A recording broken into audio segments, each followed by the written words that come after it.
Assalamualaikum warahmatullahi wabarakatuh. Kembali lagi dengan saya Madani Tani. Seperti biasanya, apa yang mau saya sampaikan dalam video ini yaitu tentang budidaya tanaman dengan metode tumpang sari, yang mana itu sangat menguntungkan bagi petani. Seperti apa kondisi lahan dan kondisi tanaman yang ada, simak videonya setelah yang satu ini.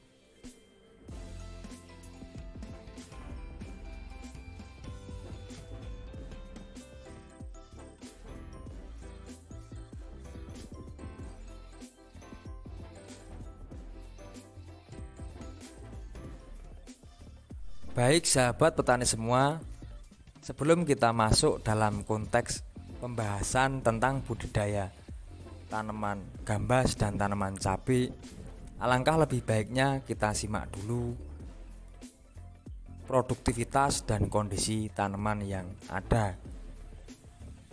Untuk tanaman ini ditanam di wilayah Dukun, Magelang. Kebetulan kalau wilayah sini memang bisa dibilang cukup banyak yang tertarik untuk budidaya tanaman gambas. Namun dengan perkembangannya zaman, sudah banyak yang melakukan dengan sistem tumpang sari. Karena dengan sistem tumpang sari memang sangat menguntungkan untuk hasilnya, dan kadang bisa membantu biaya untuk perawatan tanaman yang selanjutnya. Namun dalam sistem tumpang sari kita juga perlu menentukan waktu, tempat, dan jarak tanam yang akan kita lakukan penanamannya. Seperti di depan kita ini, tanaman gambas ini sudah panen, namun untuk tanaman cabai baru mulai tumbuh dan berkembang. Jadi hal tersebut tentunya tidak lepas dari penentuan jarak tanam serta waktu penanaman. Informasi dari petani tersebut itu untuk penanaman tanaman gambas itu dilakukan terlebih dahulu. Baru tanaman cabai ketika tanaman gambas sudah berumur 15 hari itu baru dilakukan penanaman untuk tanaman cabai. Jadi dengan kurun waktu sekitar 15 hari itu bisa mensiasati agar tanaman cabai itu ketika sudah mulai berbunga itu tidak terlalu ternaungi kepada tanaman gambas tersebut. Karena kalau kita tanam seumuran atau kita tanam bareng, terkadang akan berpengaruh kepada tanaman yang sebelahnya atau tanaman cabai tersebut. Dan terkait jarak tanam, ini untuk tanaman cabai menggunakan jarak tanam kurang lebih 50 cm antara tanaman cabai sebelah dengan tanaman cabai yang sebelahnya.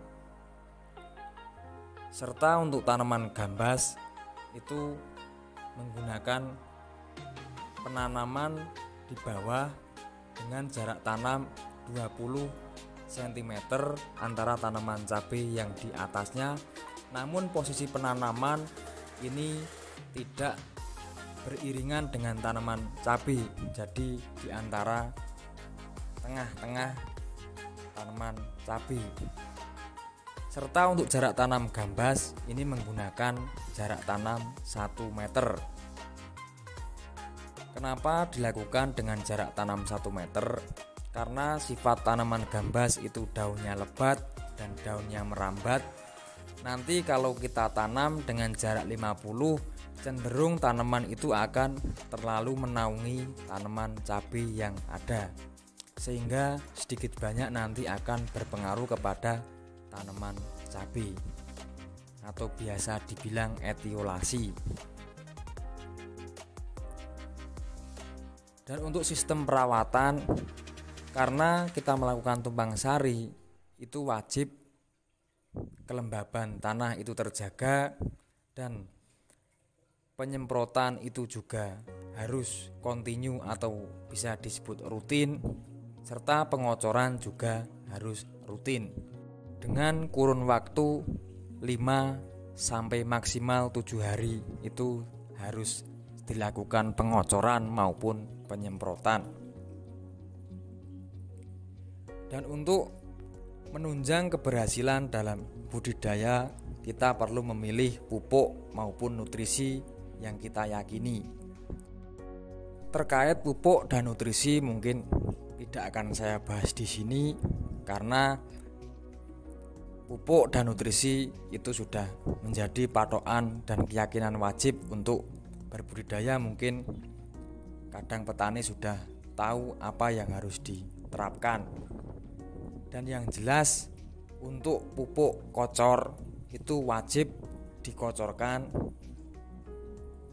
secara rutin dan kurun waktu 5-7 hari juga.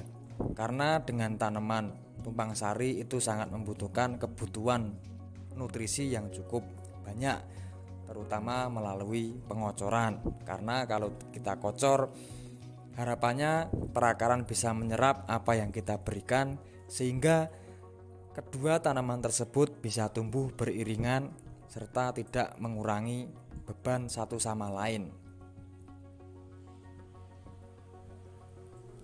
Dengan sistem tumpang sari, saya rasa memang sangat efektif untuk kita lakukan. Apalagi biaya untuk merawat tanaman cabai kalau untuk saat ini memang cukup tinggi, sehingga dengan tumpang sari biaya yang tinggi tersebut bisa dibantu dengan hasil dari tanaman yang kita tumpang sari.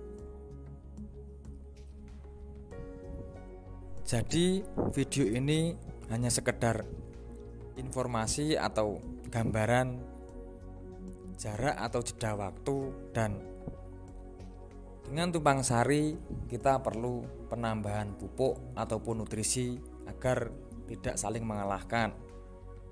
Untuk tanaman-tanaman rambat, bila mana sudah terjadi serangan jamur, itu alangkah lebih baiknya daun yang sudah kondisinya 50% itu terjadi serangan jamur, alangkah lebih baiknya itu kita potong, kita bersihkan agar tidak merambah atau merembet ke daun yang atas, supaya daun yang masih normal, masih sehat itu bisa membantu memasak makanan agar buah yang ada itu bisa maksimal.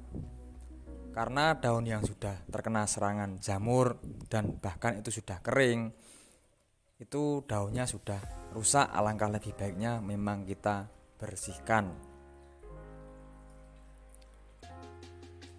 Mungkin ini hanya sekedar informasi kecil saja.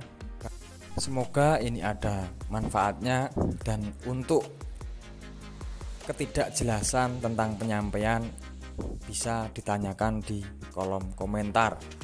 Terima kasih yang sudah support channel ini, yang sudah subscribe channel ini. Semoga apa yang kita lakukan setiap hari bisa menjadi amalan keberkahan untuk kehidupan yang selanjutnya. Mungkin ini dulu yang bisa saya sampaikan. Banyak salah dan kurangnya mohon dimaafkan.